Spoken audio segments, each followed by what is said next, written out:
Hi friends, welcome to our YouTube channel fact Bazaar.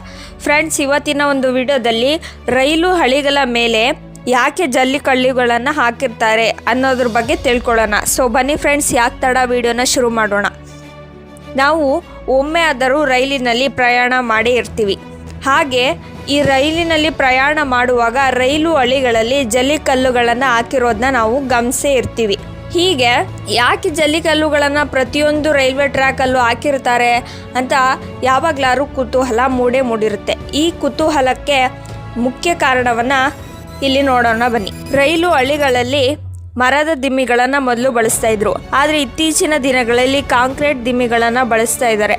ಹಾಗೆ concrete ದಿಮ್ಮಿಗಳ ಜೊತೆಗೆ ಜಲ್ಲಿಕಲ್ಲುಗಳನ್ನು ಸಹ ನಾವು ನೋಡೇ ಇರ್ತೀವಿ. ಈ ಜಲ್ಲಿಕಲ್ಲುಗಳನ್ನು ಬಳಸೋಕೆ ಮುಖ್ಯ ಕಾರಣ ಏನಂದರೆ, ಮಳೆ ಬಂದ ಸಂದರ್ಭದಲ್ಲಿ ಆ ರೈಲ್ವೆ ಟ್ರ್ಯಾಕ್ ಹಾಳಾಗಬಾರ್ದು ಅನ್ನೋದು ಮುಖ್ಯ ಕಾರಣ. ಅಂದರೆ ಮಳೆ ಬಂದ ಸಂದರ್ಭದಲ್ಲಿ ಅಲ್ಲಿ ನೀರು ನಿಂತು ಅಲ್ಲಿ ಆ ಸ್ಥಳ ಹಾಳಾಗಬಾರದು ಅನ್ನೋದು ಮುಖ್ಯ ಕಾರಣ. ಜಲ್ಲಿಕಲ್ಲುಗಳನ್ನು ಹಾಕೋದ್ರಿಂದ ಮಳೆಯಿಂದ ಆ ಪ್ರದೇಶ ಹಾನಿಯಾಗೋದನ್ನು ತಡೆಯುತ್ತೆ. ಹಾಗೆ ಮಳೆಯಿಂದ ಅಲ್ಲದೆ ಸಸ್ಯಗಳು ಬೆಳೆದು ಆ ಸ್ಥಳ ಸಸ್ಯಗಳಿಂದ ಕೂಡಿ ಸೆತ್ತೆ ಆಗಬಾರ್ದು ಅನ್ನೋ ಕಾರಣಕ್ಕೋಸ್ಕರ ಜಲ್ಲಿಕಲ್ಲುಗಳನ್ನು ಹಾಕಿರ್ತಾರೆ. ಹಾಗೆ ಕಸಗಳು ಜಲ್ಲಿಕಲ್ಲುಗಳ ಮೇಲೆ ಬಿದ್ದಾಗ ಗಾಳಿಗೆ ಈಸಿಯಾಗಿ ತೂರ್ಕೊಂಡು ಹೋಗುತ್ತೆ. ಆ ಕಸ ಅಲ್ಲಿ ಸಂಗ್ರಹವಾಗೋದನ್ನು ತಪ್ಪಿಸುತ್ತೆ ಈ ಜಲ್ಲಿಕಲ್ಲು. ಈ ಎಲ್ಲ ಕಾರಣಗಳಿಂದ ಜಲ್ಲಿಕಲ್ಲನ್ನು ರೈಲ್ವೆ ಟ್ರ್ಯಾಕಲ್ಲಿ ಹಾಕಿರ್ತಾರೆ. ಜಲ್ಲಿಕಲ್ಲುಗಳನ್ನು ರೈಲ್ವೆ ಟ್ರ್ಯಾಕಲ್ಲಿ ಯಾಕೆ ಹಾಕಿರ್ತಾರೆ ಅನ್ನೋದಕ್ಕೆ ಇದಾಗಿತ್ತು ಈ ಸಿಂಪಲ್ ಉತ್ತರಗಳು.